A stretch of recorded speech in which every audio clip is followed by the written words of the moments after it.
to the Premier, Speaker. Halloween came early, it appears, yesterday when the government was so spooked by my question about the public accounts that they treated us to a hastily held technical briefing, a press conference, and unaudited financial statements. This is unprecedented. It's never happened in Ontario before. It showed an $11 billion hole in their budget, and they tried to hide it by admonishing and undermining the Auditor General.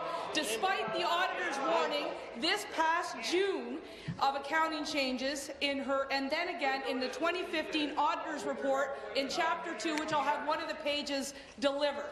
The government has been aware of this, Speaker, for quite some time, and they want to know, as Ontarians, how this government is going to pay for it. Are they going to cut services to kids with autism? Is it going to be even higher hydro bills, new taxes, or are they going to trick us with all of the above? Thank you. Thank you, Gideon.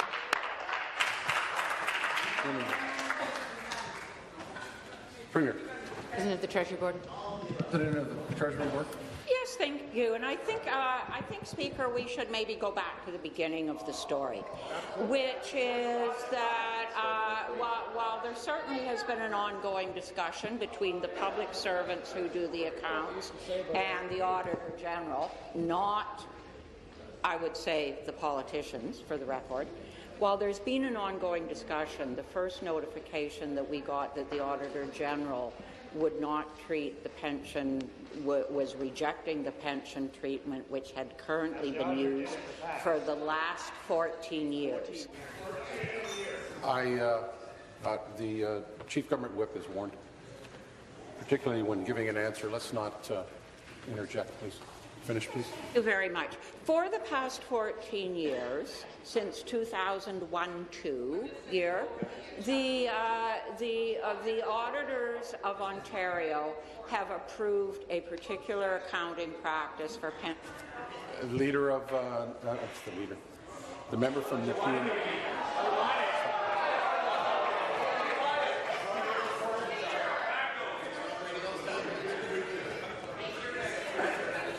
Please. I'd like all of us to try to be helpful. The member from Nepean Carleton, second time. Finish, please. We were faced with the situation that the auditor presented us on September the 13th with written information that she was rejecting the treatment used for the past. Thank you. New question.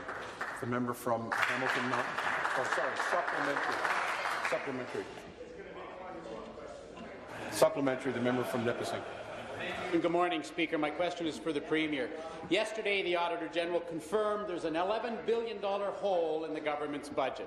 But rather than cooperate with the Auditor General, the government went into full panic mode with a desperate news conference. Rather than address the financial waste and mismanagement, the government continues to break their legal obligations.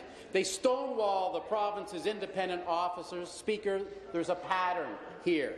And now they have released unaudited financial statements. No verification from the Auditor General. Speaker, people in Ontario want to know what this government is hiding and how it affects them. I ask the Premier, if the Auditor General refuses to verify their numbers, how can we ever trust anything they tell us? Yes, so what happened was we had advice from our public servants, who we certainly hold in high regard, that the books should be treated one way. We had advice from the Auditor General that the books should be treated another way. The way Cabinet resolved this was to actually pass a regulation that the Auditor General's treatment would be used in 2015. So I would point out that using the treatment that the Auditor General asked us to use, that in fact what we have is a $5 billion deficit, which is $3.5 billion lower than what we originally projected in the budget, Speaker. We do not have some sort of panic, as the person over there seems to think. What we have is the desire to get this information to the public so the public can figure out what is going on. But I want to assure you, we use the auditors now. Thank you. New question, the member from Hamilton Mountain.